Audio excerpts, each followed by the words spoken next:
l'invité de Mamoudou Ibra Kane. Beaucoup de questions.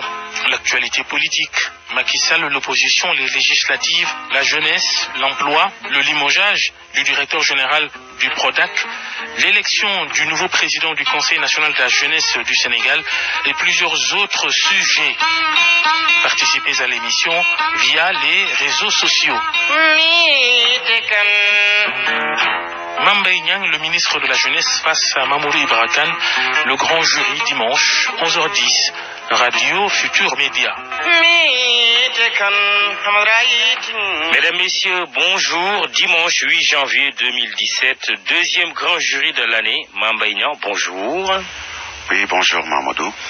Vous êtes le ministre de la Jeunesse, de l'Emploi et de la Construction citoyenne, membre du secrétariat exécutif national de l'Alliance pour la République, parti présidentiel. Merci d'avoir accepté notre invitation. Merci Mamadou. Permettez-moi d'abord de vous remercier pour l'invitation. C'est une opportunité qu'on a de discuter et d'argumenter les positions du président de la République, les positions du gouvernement. Parce que acceptons que quand même le niveau de cette émission est remarquable et que c'est suivi. Donc c'est moi qui vous remercie de cette invitation. Permettez-moi aussi de souhaiter bonne année au peuple sénégalais et particulièrement à la jeunesse sénégalaise qui vit avec dignité des situations difficiles et qui vit avec aussi beaucoup d'espoir les transformations qui sont en train de se faire dans leur vie. Donc je leur souhaite vraiment une bonne année et que cette année 2017 puisse être quand même le début de nouvelles perspectives positives. Parlant de la jeunesse sénégalaise, elle veut de l'emploi. Les mains des jeunes qui réclament de l'emploi sont toujours levées. Que leur dites-vous en tant que ministre de l'Emploi et de la Jeunesse? Oui, c'est vrai. Il faut reconnaître qu'il y a des difficultés liées à l'emploi des jeunes. Mais aussi, il faut une analyse objective de la situation. Donc, vous me permettrez peut-être d'expliquer les possibilités, ce qui est en train d'être fait, ce qui est planifié dans le moyen terme et dans le long terme. Donc, depuis l'accession du président de la République, Macky Sall, au pouvoir, il a entrepris des réformes, après avoir compris que des mesures urgentes devraient être prises pour la population en âge de travail, comportant 70% de demandeurs d'emploi, qui soit ne disposent d'aucune qualification, ça c'est une réalité, ou n'ont pas reçu d'éducation. De temps en temps même, ils n'ont pas franchi la classe de CM2. Donc maintenant, ce lourd héritage est assumé par le président Macky Sall et son gouvernement qui reconnaissent la difficulté que vivent au quotidien nos frères. Des actions ont permis de répertorier sur la base du fichier de l'administration, du travail et de la fonction publique 234 960 emplois directs formels créés entre janvier 2012 et décembre 2015, suivant les tendances suivantes. Dakar 63,1%, Thiès 9%, Saint-Louis 5,9%, Ziguinchor 5,3%, Sédhiou 0,2%. Répartition par sexe, 24,7% de femmes, 75,3% d'hommes. Ça, c'est une violence faite aux femmes. Bon. Il y a un déséquilibre manifeste, n'est-ce pas? Oui, mais quand même, ça se justifie de par nos réalités culturelles. Oui, toujours les réalités. Non, c'est une réalité, c'est qu'au Sénégal, quand même, notre culture... de la parité. Oui, certes, il faut défendre la parité, mais aussi, les emplois ne sont octroyés que sur la base de demande ou sur la base d'une qualification connue. Je continue, ces emplois aussi, on peut les répartir suivant ces 57% de CDD, 25,8% de CDI, le reste 12,2% de saisonniers et de temporaires. Comprenez que ça, ce sont les chiffres de 2015. 2016 a été une année où il y a eu beaucoup de projets qui ont démarré et beaucoup de grands projets du chef de l'État ont démarré aussi. Oui. Donc cette année, les chiffres de 2016, j'en suis convaincu, vont dépasser la moyenne des 3 dernières années, qui était de 56 000 emplois par année. Donc cette année, nous pouvons tabler au minimum à peu près vers 60 000 emplois, ce qui amènera ce chiffre de 234 000 vers 300 000 emplois en fin 2016. Justement, Mbemba Fares Dramé, c'est sur ma page Facebook plutôt. Ma question est de savoir où est-ce que vous en êtes sur l'emploi des jeunes. Le président nous avait promis beaucoup d'emplois, jusque-là rien. C'est son commentaire, mais je précise à la suite que le président, le défi majeur pour lui, c'est d'arriver au moins à 500 000 emplois pendant son mandat. Une promesse qu'il avait faite. Oui, une promesse qu'il avait faite. Est-ce qu'elle sera réalisée? Bon, je vais en arriver à ce problème. 500 000 emplois. Je viens de dire que nous en étions en 2015 à 234 000. Si on y ajoute à peu près les 60 000, vous constatez qu'on arrive environ vers 300 000. Et il reste 2 ans. Donc l'évolution des projets et le démarrage des grands projets de l'État, quand même, sont suffisamment convaincantes pour comprendre qu'on va arriver. L'enjeu, ce n'est plus... Vous allez arriver à 500 000. On va les dépasser, maman. Ah bon? L'enjeu, ce n'est plus les 500 000 emplois. Le problème majeur pour l'emploi, actuellement, c'est la qualification. À l'heure du bilan, le président Macky Sall dira « J'ai créé plus de 500 000 emplois en 7 ans ». Mais il peut même ne pas le dire. Les Sénégalais... Ah oui, il faut qu'ils le disent. Et les Sénégalais feront le constat de toutes les façons. Mais ils ont commencé à faire le constat. Mbemba Fares Dramé dit jusque-là rien. Beaucoup de promesses. Non, rien. Mais il faut être aveugle pour ne pas voir qu'il y a des chantiers qui emploient des milliers de Sénégalais. Il y a le TR qui va faire 9 000 et quelques emplois. 10 000, oui. Il y a la plateforme de Diamniadio qui va faire des milliers d'emplois. Il y a l'autoroute Ila Touba qui va faire des milliers d'emplois. Il y a une transformation radicale. Je vous dis le problème, et peut-être nous allons l'aborder tout à l'heure, c'est l'employabilité. Et des réponses appropriées à ces défis-là sont apportées par le président de la République. Que dites-vous, Comprenez que pour l'emploi, pour solutionner ce problème, il faut miser dans l'immédiat, c'est vrai, il faut atténuer les souffrances, il faut miser dans le court terme, il faut miser dans le long terme. Ces 3 étapes nécessitent des réformes. Et ces réformes ont été entamées par le président de la République. L'héritage, c'est que l'enseignement supérieur était vraiment spécialisé dans l'enseignement général. C'est même des diplômes d'enseignement général qu'on délivre aux jeunes étudiants. Constatez avec moi que l'enseignement supérieur a été réformé. Et ça a créé des problèmes. Qui parle de réforme parle de résistance. Le président a tenu à ce que ces réformes soient réalisées. Tout simplement parce qu'il fallait phaser l'enseignement supérieur aux réalités du marché de l'emploi. Qu'est-ce qu'on peut faire avec une maîtrise en géographie? Votre réflexion sur l'employabilité, c'est quoi? Bon, il faut comprendre, il faut suivre le processus. Qui parle d'employabilité parle de formation supérieure, formation technique, formation élémentaire. Et c'est phasé comme suit. À l'élémentaire, ils sont à peu près 450 000. À l'université, ils sont 50 000. Donc il y a 400 000 jeunes Sénégalais qui sont retenus par les mailles du système.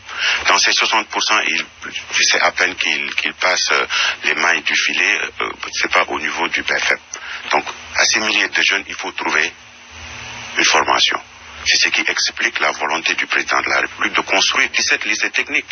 Il y a le lycée de Sandiara qui va être bientôt inauguré. Il y a donc 17 lycées techniques pour capter ces milliers de jeunes qui sont retenus par le système. Donc l'enseignement professionnel est en train de tripler même les capacités. Nous en étions à 29 000 en 2012. Aujourd'hui, nous sommes environ à 60 000 places. Les structures de formation d'enseignement professionnel sont passées de 300 à 388. Donc 88 autres instituts de formation professionnelle ont été créés en 3 ans. 34 BTS, c'est-à-dire des formations qui sont phasées aux réalités du marché de l'emploi. Aliou Denango Sarré n'est pas aussi euphorique que vous. Il dit la formation des jeunes en entrepreneuriat organisée par votre ministère n'est-elle pas un échec vu qu'il y a beaucoup de jeunes formés qui ne trouvent pas de financement de leur projet? Non. Ça ne peut pas être, on ne peut pas le considérer comme ça. Bon, peut-être qu'il ne peut pas être aussi euphorique que moi parce que peut-être il n'a pas les mêmes appréciations ou qu'il n'a pas les mêmes informations. On n'est pas à un même niveau d'information. Moi, je vois une cohérence. Il vit les réalités du terrain. Non, il vit mais comprenez une chose. Peut-être que le ministre ne vit pas. Non, c'est pas que le ministre ne vit pas. Moi, je partage mes journées avec les jeunes qui vivent ces difficultés-là. C'est dans la nature humaine que ça se passe. Ça sont mes réalités. Mais comprenez que lorsqu'on parle de formation qui vise à aider ou à capaciter le jeune à entreprendre, il y a des milliers de jeunes. Tout à l'heure, on vient de dire que 60% des jeunes en âge de travail et qui cherchent du travail n'ont pas de qualification ou n'ont même pas le niveau acceptable d'instruction, n'ont pas dépassé la classe de CM2. Quand on a une masse critique de ce genre, on n'a pas aussi les moyens de former 2 millions de jeunes en même temps, en une année. C'est des infrastructures, c'est une planification. Mais ces jeunes à qui on fait bénéficier cette formation professionnelle, au moins sont en avance par rapport à d'autres milliers de jeunes.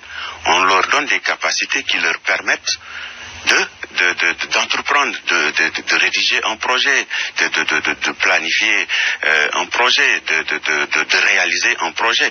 Maintenant, ces jeunes qui ont bénéficié de cette formation-là, quand même, ils doivent aller déposer, suivre des procédures et bénéficier des financements qui, qu'on le veuille ou non, sont en train de se faire, contrairement à ce que certaines personnes veulent dire. Mais on vous a entendu quand même souvent leur faire le reproche presque de ne pas présenter des projets bancables. Non, oui. Et c'est vrai. Parce que l'argent que ces projets-là allouent à ces jeunes, mais c'est de l'argent public. Ne demandant pas de garantie, quand même on devrait mettre en place des procédures qui atténuent les risques.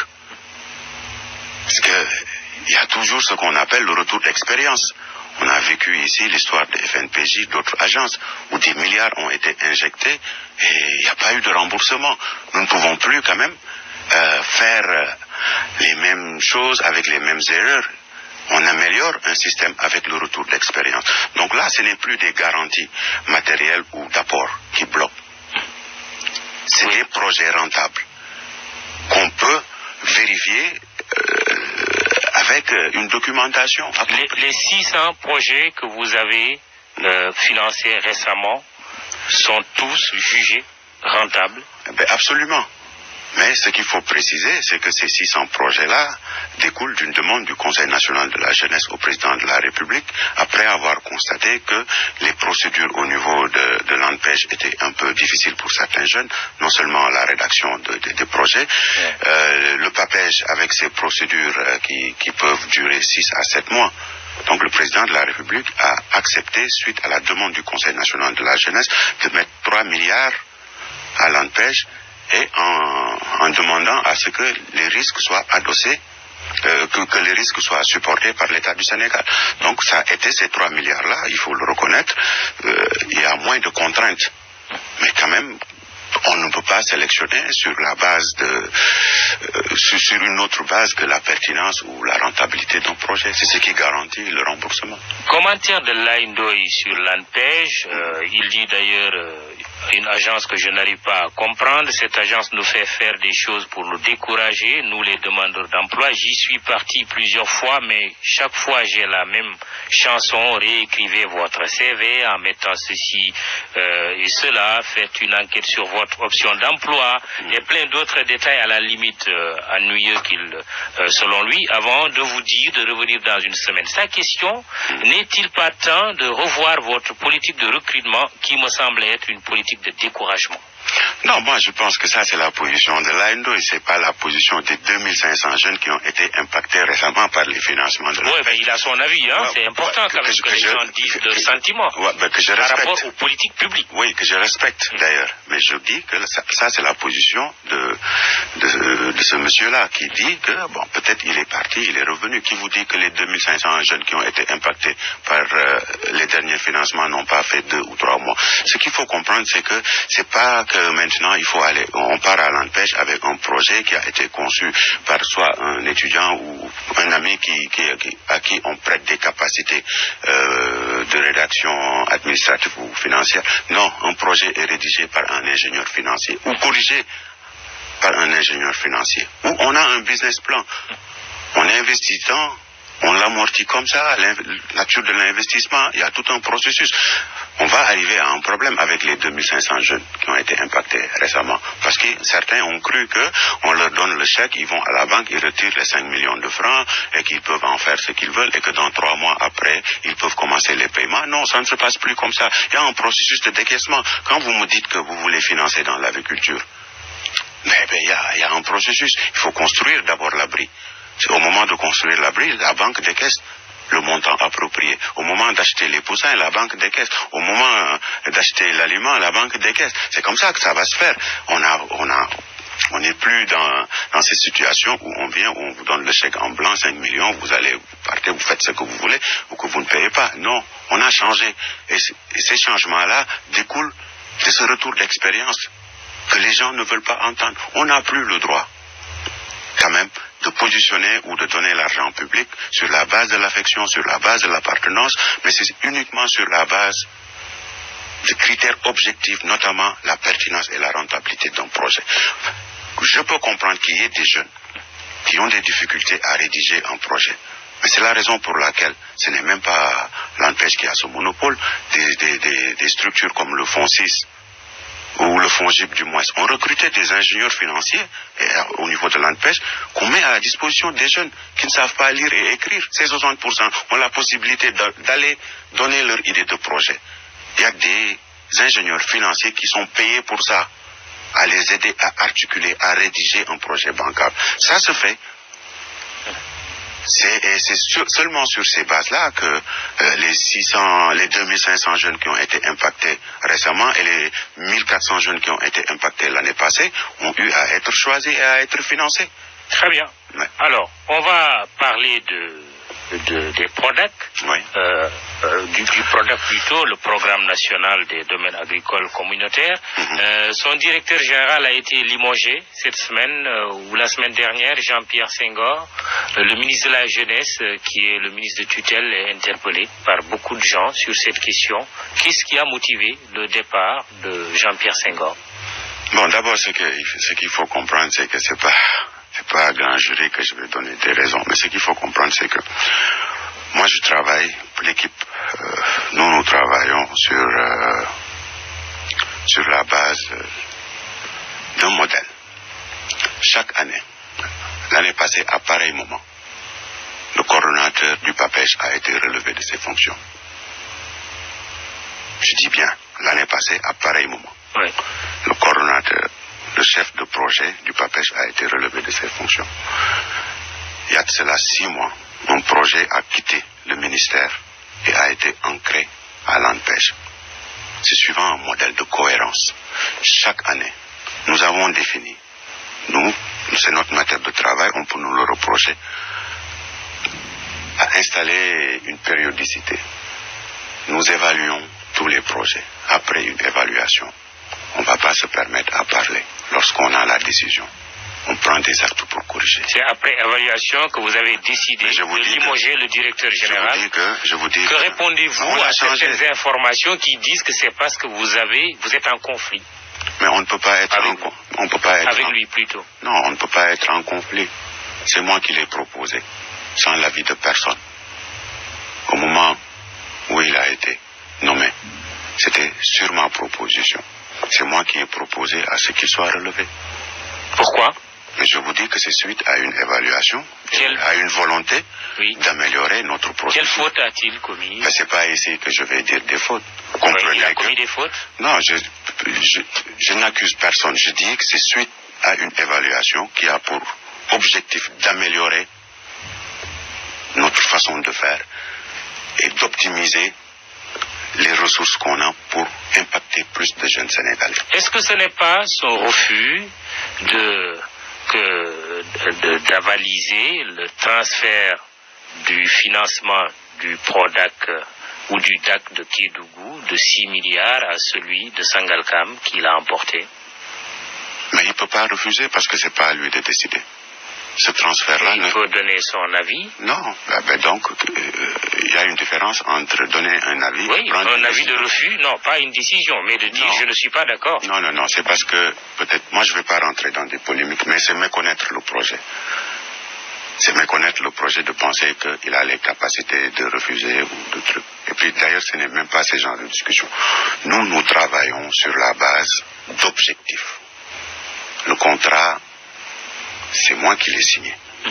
Il ne peut pas y avoir de refus.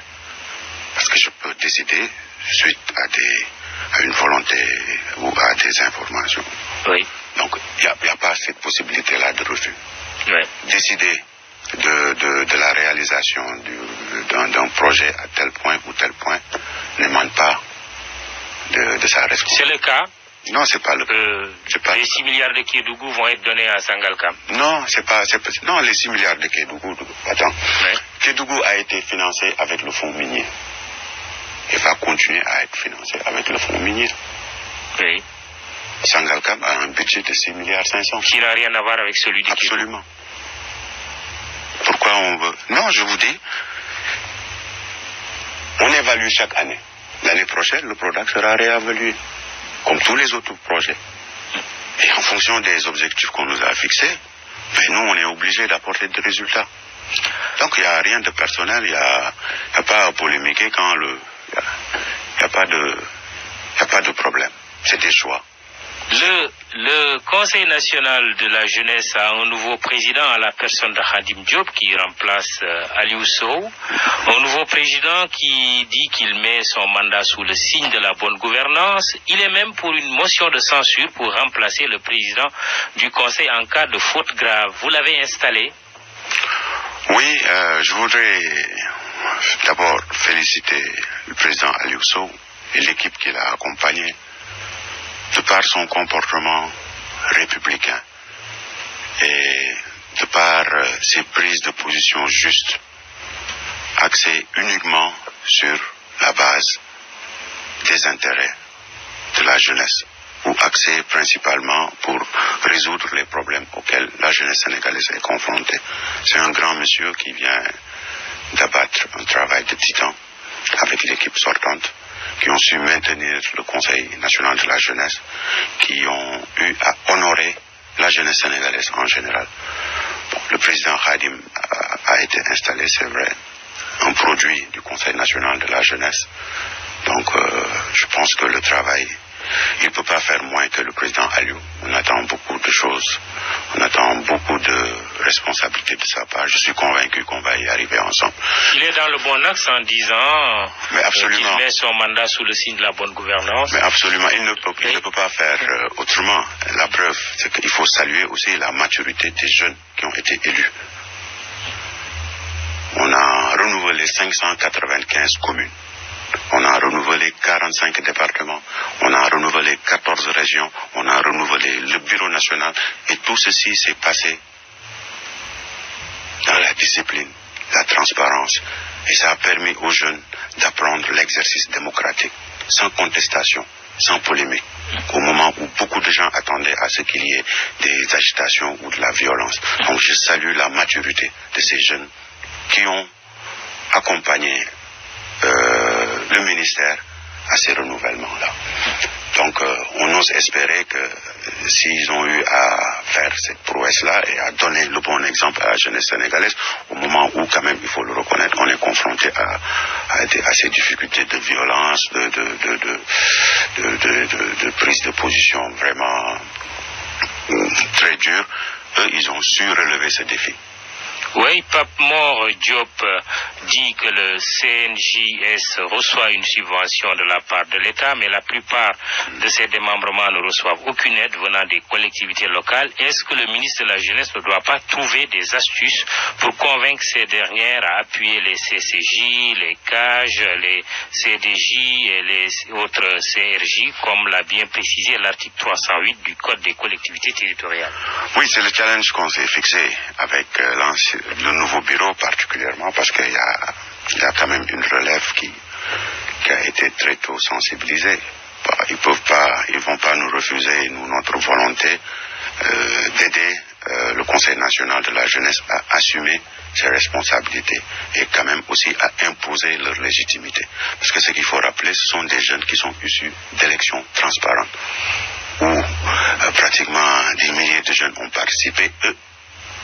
Ces jeunes délégués-là, quand même, bénéficient de cette légitimité-là. Ils ont été élus par leur père. Ce sont les seuls interlocuteurs crédibles et valables et institutionnels de la jeunesse. Donc, moi, je pense que je travaille, et peut-être ils ne vont pas me démentir, que nous travaillons à renforcer leur leadership et à les outiller à ce qu'ils puissent travailler et mettre en forme aussi cette confiance qu'ils ont eu à recevoir et cet espoir qu'ils doivent entretenir. Avec les moyens, il faut pas se voiler la face. C'est pas une administration qu'il faut soutenir, c'est une organisation, c'est un corps constitué, notre interlocuteur. Imaginez, on n'a pas la capacité de soutenir 595 conseils avec un leur dotant de budget. La politique de jeunesse est une compétence transférée. Nous userons de notre influence, nous ferons tout ce qui est dans l'ordre du possible et dans l'ordre réglementaire aussi, pour que ces jeunes-là puissent faire le travail correctement. Dernière chose, je reviens sur quand même le PRODAC avec cette question intéressante de Lamine Lemzo Ndiaye plutôt. Ça me rappelle Lemzo Diamono. Il dit pourquoi le limogeage de Jean-Pierre Senghor au PRODAC alors qu'il faisait apparemment du bon travail et même a été magnifié par le chef de l'État lors de son discours du 31 décembre 2016. Oui, question pertinente. Oui, en fait, pourquoi on veut résumer le PRODAC à Jean-Pierre? C'est lui qui vient d'être limogé. C'est une équipe. La personne qui a été nommée était le directeur technique. Oui, mais il a quand même reçu les félicitations. On n'a pas les mêmes du chef de l'État, non? Oui, on n'a pas. Pourquoi le limoger quelques jours après? Parce que les résultats du PRODAC sont des résultats de la politique de jeunesse du président de la République, qui a donné des moyens, qui a nommé des individus, qui a responsabilisé des individus. Oui. Nous, notre responsabilité encore. Le président ne peut pas tout faire, il a des relais. Oui, donc voilà. Et quand ces relais, comme le ministre de la Jeunesse fait du bon travail, il est naturellement félicité. Pourquoi absolument avoir félicité M. Jean-Pierre Senghor le 31 décembre et le limoger 1 ou 2 jours après? Mais c'est ça que je m'exerce à vous expliquer. Oui. C'est pas les perceptions des gens qui fondent la prise de décision. Je vous dis que chaque année, on évalue les projets. Étant donné qu'on veut aller de l'avant, on ne va pas polémiquer. Lorsqu'on a la décision, on ne polémique pas, on prend les décisions appropriées pour atteindre des objectifs. Vous me servez la même réponse. Ouais. Je rappelle que nous recevons dans votre émission le grand jury Mamba Ignan, ministre de la Jeunesse, de l'Emploi et de la Construction citoyenne. Il est également membre du secrétariat exécutif national de l'APR. Justement, les questions politiques maintenant, les législatives sont prévues en 2017. On ignore encore la date. Une première date du 2 juillet avait été annoncée et apparemment ce ne sera plus le cas. Vous avez une idée finalement de la date de ces prochaines législatives? Oui, mais la date est encadrée par la loi. C'est-à-dire il y a cet intervalle-là, borné supérieur, borne inférieure, borne supérieure, où les élections législatives doivent se tenir. Je pense que c'est le président qui doit convoquer le corps électoral à travers un décret. Un décret fixant les élections législatives au 2 juillet. Ce 2 juillet n'a pas été signé à ma connaissance.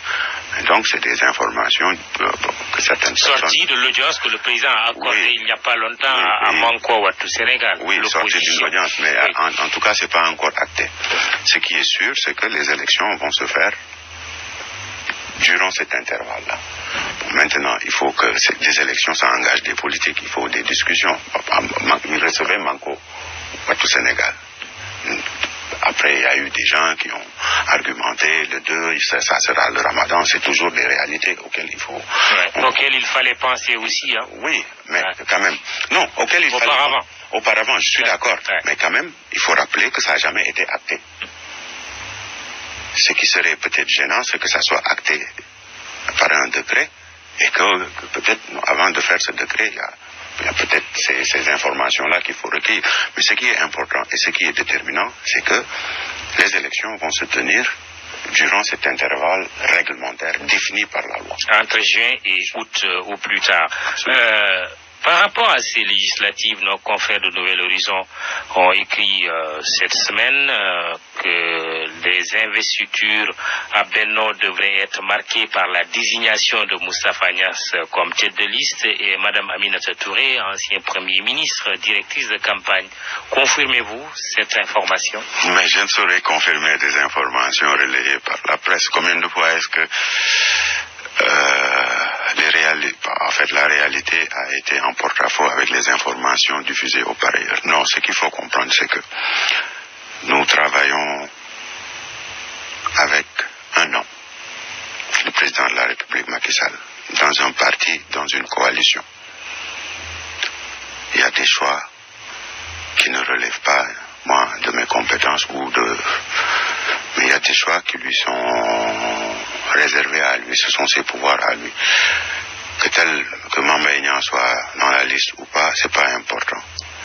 Ce qui est important, c'est que Mame Mbaye Niang soit mobilisé, que Mame Mbaye Niang s'engage à battre campagne et à travailler à ce que le président puisse avoir une majorité présidentielle. Quel est votre avis sur cet attelage révélé par Nouvel Horizon? Moustapha Niasse, tête de liste, Mimi Touré, directrice de campagne. Mais je viens de vous dire, moi, c'est pas ces informations-là qui vont me pousser à réagir ou à donner. Mes positions sont réservées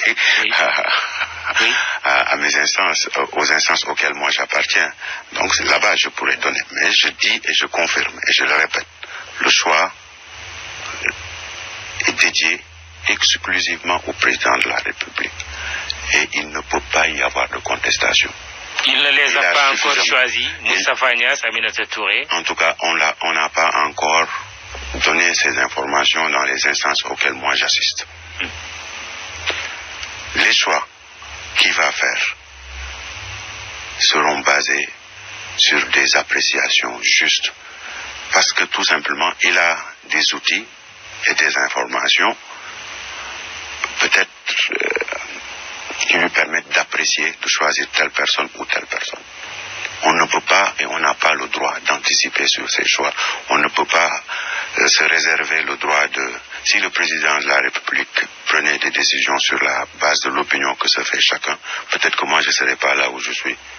Aminata Touré, commentant cette information, dit que c'est du Guissané. C'est en phase avec elle. Oui, je pense que... Du Guissané. Ouais, je pense que dans des moments pareils, il y a même des gens qui ont appelé des voyantes, des courriers, ouais. C'est normal, c'est la prévision politique. Il y a des gens qui sondent, qui essayent d'avoir un scoop, qui essayent de maintenir ce sensationnel tant recherché par les médias. C'est normal, c'est dans l'ordre naturel des choses et généralement c'est très différent de la réalité. Mais la logique ne voudrait-elle pas que Moustapha Niasse soit reconduit tête de liste de Benno et même demain président de l'Assemblée nationale? Mais en fait, moi c'est pas ma logique qui est importante. C'est la logique de la personne qui est outillée pour décider. Et qui décide? Qui décide, le patron de la coalition. Oui, et pour Benno, c'est lui qui décide. Alors, en avant, marche, la décision est prise. Non. C'est ce qu'il semble vous dire. Non, il a organisé, c'est ce que la presse a dit, il a convoqué le CEN de l'APR pour faire des remontrances à Djibriloir parce qu'il a fait une sortie chez nos confrères du Témoin pour dire qu'il n'était pas d'accord avec la façon de gérer le parti. Permettez-moi quand même si je suis apprenti d'homme d'État, c'est pas à grand gérer que je veux discuter le contenu de notre secrétariat national exécutif. Bon, je répète et je réitère que c'est pas tout ce que dit la presse qui est vrai. Il y a du sensationnel, il y a une manipulation, il y a une diffusion de rumeurs. Il n'a pas fait de remontrance à Maître Djibril War. Je ne vais pas confirmer ni infirmer. En tout cas, si moi vous personnellement... pas, c'est parce que donc ce n'est pas faux. De par ma position, je ne peux pas discuter de ça ici, dans la place publique, parce que je fais partie des rares qui sont privilégiés pour assister. Ouais. Donc je dois mériter quand même cette confiance et cette dignité. Donc, apparemment, le coup de sang du président a vraiment marché. Hein? Bon, c'est votre avis. C'est votre avis. Mais en tout cas, je pense que nous tous, nous avons intérêt à être solidaires autour du président de la République. D'abord, son parti, l'Alliance pour la République Yakar, la coalition. Et la coalition, quand même, il faut l'accepter, c'est une force politique, c'est une force constructrice. Donc nous devons travailler, nous devons faire violence sur nous-mêmes pour consolider ces acquis. Nous devons faire violence sur nos propres ambitions au détriment de l'intérêt général qui demeure et reste le Sénégal.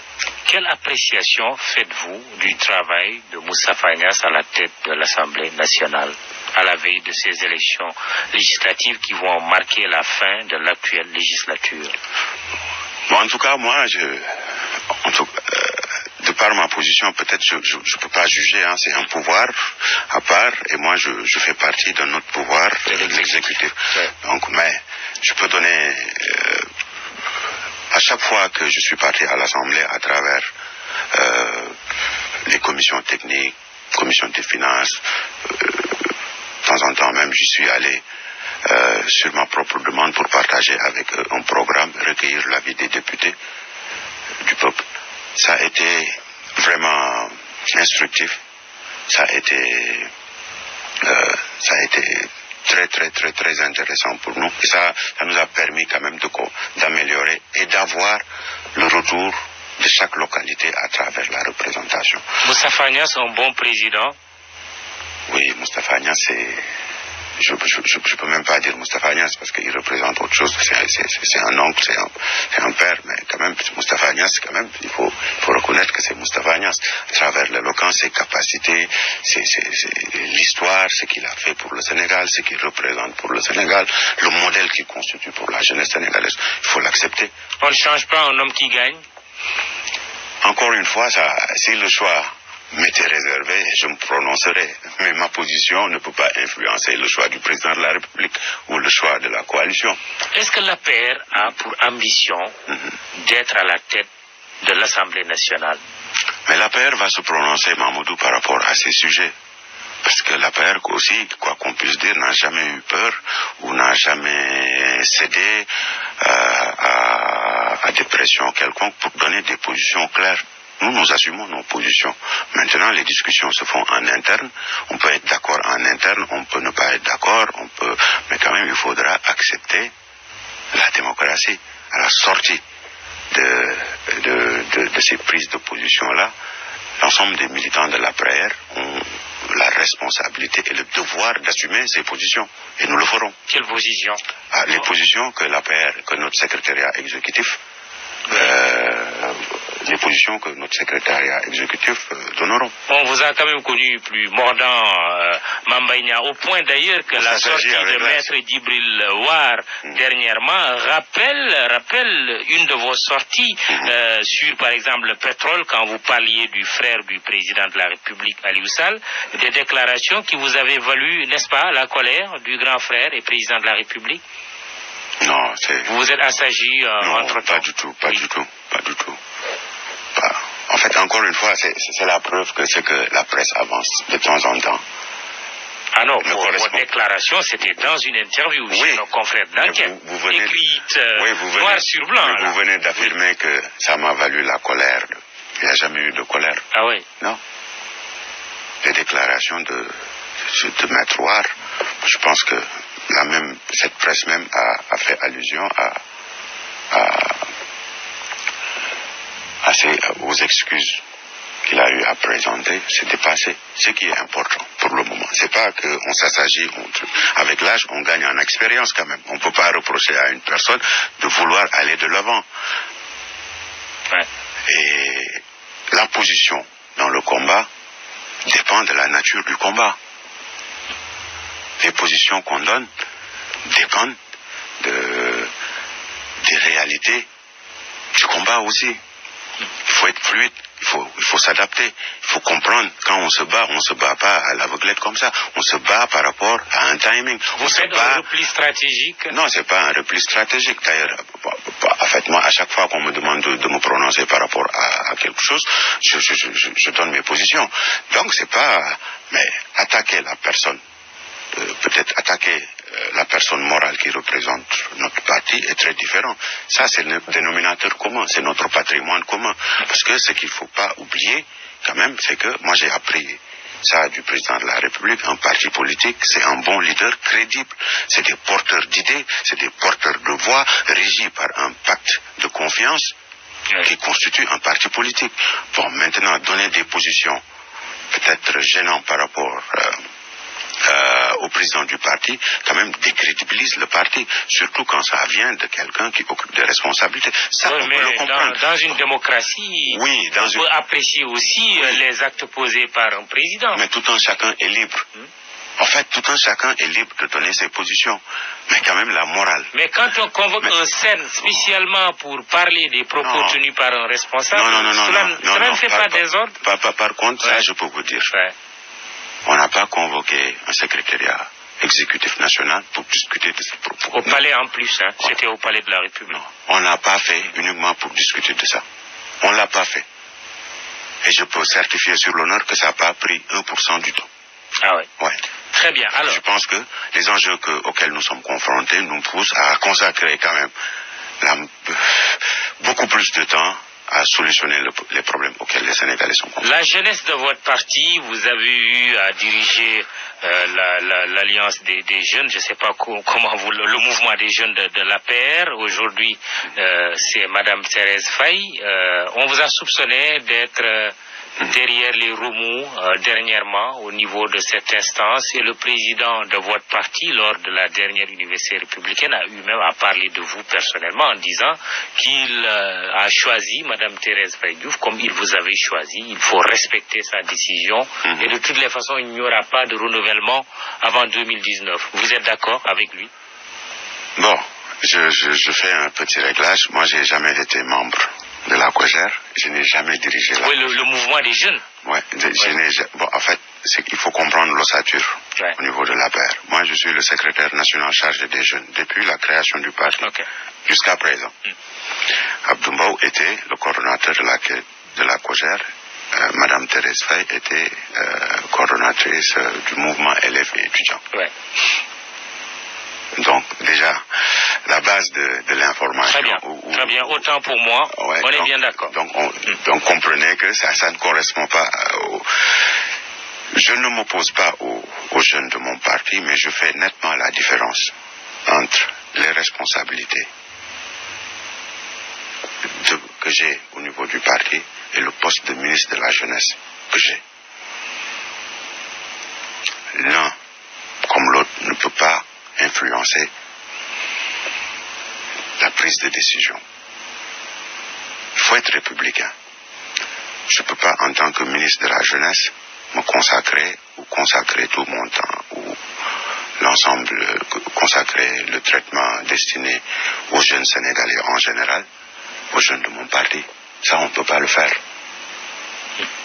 C'est pas conforme aux directives et aux instructions que moi j'ai reçues du président de la République.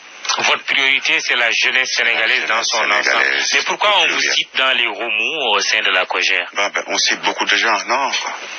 Personnellement, oui, vous avez été indexé. Par qui? Par les jeunes de vos partis, certains de vos jeunes. En tout cas, moi, j'ai jamais vu un papier où on me cite. Mais maintenant qu'il y ait cet exercice à vouloir me citer, en fait, il faut comprendre que moi, j'ai dépassé ce stade-là. Moi, je travaille je travaille sur le plan politique, je travaille à renforcer la jeunesse de notre parti. Je travaille à outiller la jeunesse de notre parti pour qu'ils soient des militants modèles. Parce que si on parle de jeunesse, je pense que moi j'ai fait mon temps au niveau de la jeunesse. Ma génération, c'était Abdoumbo, c'était Biram Faye, c'est cette génération-là. Nous travaillons exclusivement à laisser cet héritage. On s'est battu pour que notre candidat soit président de la République. La jeunesse de l'APR, actuellement, devrait se battre pour réélire le président. Votre appréciation sur la gestion de la COJER? Bon, je n'ai pas d'appréciation à donner, d'autant plus que je suis le secrétaire général national. Ouais. Donc, si j'ai des appréciations, peut-être je vais partager ça avec la coordonnatrice. Mais ce qu'il faut comprendre... Vous partagez? Oui, bien sûr. Vous parlez? Mais bien sûr, c'est ma petite sœur. Il ne peut pas y avoir de conflit. C'est deux courbes qui ne risquent jamais de se croiser. De par la nature de la personnalité, de par le cursus. Non. On ne peut travailler qu'à sa réussite. Mais on a l'obligation aussi, sur le plan politique, à travailler pour fédérer l'ensemble des jeunes qui sont sensibles à la cause du président, qui peuvent ne pas être de l'APR, qui peuvent être d'origine d'autres mouvements ou d'autres organisations ou même de la société civile. On a l'obligation sur le plan politique d'organiser ces jeunes-là afin qu'ils viennent en appui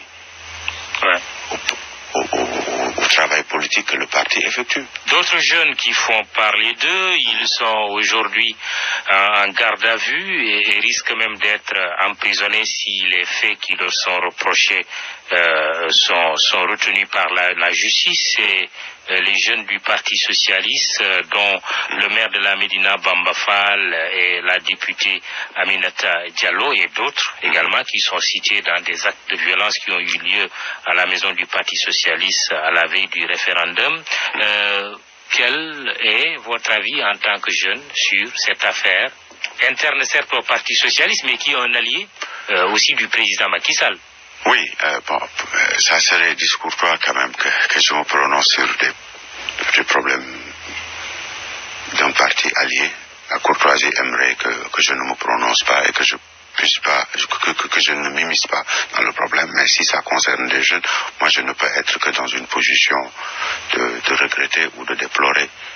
Mais quand même, en tant que républicain, je pense qu'un dossier qui est entre les mains de la justice, on n'a qu'à laisser ça la justice va situer les responsabilités. Quand même, s'ils ont fauté, quand même, ils méritent d'être sanctionnés. S'ils n'ont pas fauté, ils méritent d'être relâchés. L'APR aurait-elle traité ce sujet comme le PS est en train de le faire? Bon, oui, ça dépend de la nature des problèmes. Ça dépend de... Bon, il y a eu des violences il n'y a pas longtemps au sein de votre parti entre jeunes. Oui, naturellement, hein, et ça, il faut le combattre, il faut le déplorer. Il y a eu des violences, mais qui ont été contenues et circonscrites, à tel point que ça... À l'intérieur de votre parti? Oui, ça n'a pas créé de... Une façon de dire quoi au PS? Oui, une façon de dire au PS que le PS règle ses problèmes. Et que moi, Mambénia, ou un membre de l'APR n'a pas à se prononcer dans les problèmes d'une structure privée. Fut-il un parti politique allié, moi je ne peux pas me prononcer. Mais c'est un dossier qui est entre les mains de la justice. C'est à la justice, c'est au juge, c'est au tribunal de situer les responsabilités, de sanctionner. S'il faut sanctionner, il faut sanctionner quand même. Ouais. Et s'il faut relâcher des innocents aussi, il faudra les relâcher. Mais c'est pas à moi, Mambénia, de situer la culpabilité ou d'estimer des dégâts. Non, c'est regrettable. C'est regrettable parce que c'est regrettable qu'on en arrive là. Et ce qui est malheureux, c'est à chaque fois, c'est les jeunes qui payent les pots cassés. Ce qui est malheureux, c'est quand on se bat, c'est les jeunes qui sont à la pointe et après on leur réserve un traitement vraiment disproportionné par rapport à leur apport dans le combat politique. La partie mise en cause n'hésite pas à dire, mais tout cela est dû au fait que M. Ousmane Tanor Dieng veut vendre leur parti au président Macky Sall. Mais ça, c'est leur position. Moi, ce que je retiens, c'est que, en fait, rien n'a été créé, rien ne vient rien ne vient de l'imagination. Il y a eu quand même saccage, il y a eu violence constatée par nous tous, il y a eu une plainte. Donc, c'est au juge de régler ce problème-là. Cap sur l'élection présidentielle de 2019, c'est dans 2 ans. Mambaïna, optimiste quant à une éventuelle réélection du président Macky Sall? Oui, très optimiste, s'il plaît à Dieu. Je suis de ceux qui pensent que le pouvoir est un attribut de Dieu, mais qu'en tant qu'humain et en tant que croyant et en tant que membre d'un parti qui va présenter un candidat, si on se limite au bilan, si on se limite à la conduite, à la tenue du pays, moi je pense qu'il n'y a pas un autre candidat qui pourrait nous battre. Maintenant, il faut sous-estimer l'opposition. Non, je ne sous-estime pas. Je ne sous-estime personne. Je ne bafoue la dignité de personne. Les éléments d'analyse, c'est que moi, mon candidat s'était engagé à transformer le Sénégal.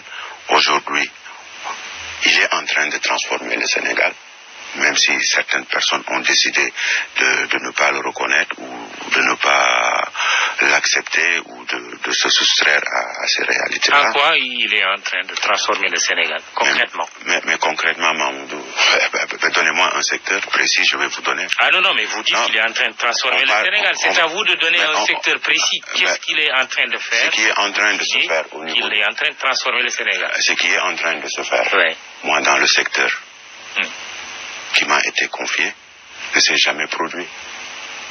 Oui, comme maintenant, quoi? On a... Comme quoi?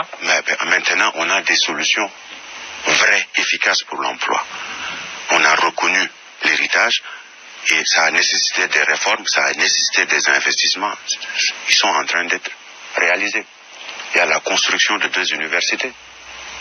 120 milliards, 2 universités spécialisées en agriculture, spécialisées en nouvelles technologies. Des métiers qui répondent aux réalités du marché de l'emploi. Pour l'opposition, il est plutôt en train de vendanger les intérêts du Sénégal. Il les vendange où? Ça se passe à l'étranger, aux sociétés étrangères.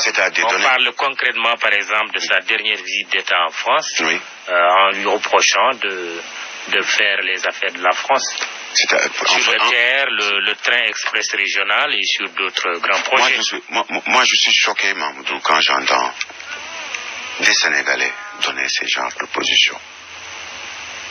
Comment est-ce qu'on peut penser que le président de la République est en train de vendanger les intérêts du Sénégal? On dit qu'il voyage pour sauver l'entreprise Alstom. Alstom qui fait 22 milliards d'euros de chiffre d'affaires par année.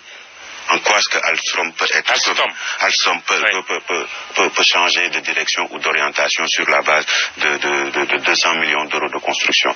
Dites-moi, donnez-moi. En fait, lorsqu'on construit, je ne sais pas, ces genres d'équipements, on va chercher le meilleur. Il faut le reconnaître qu'ils sont le leader mondial. En quoi est-ce qu'on vendange? Une fois que le président positionne le Sénégal, projette le Sénégal d'ici 50 ans, il faut comprendre qu'un pays est jugé sur 4 piliers.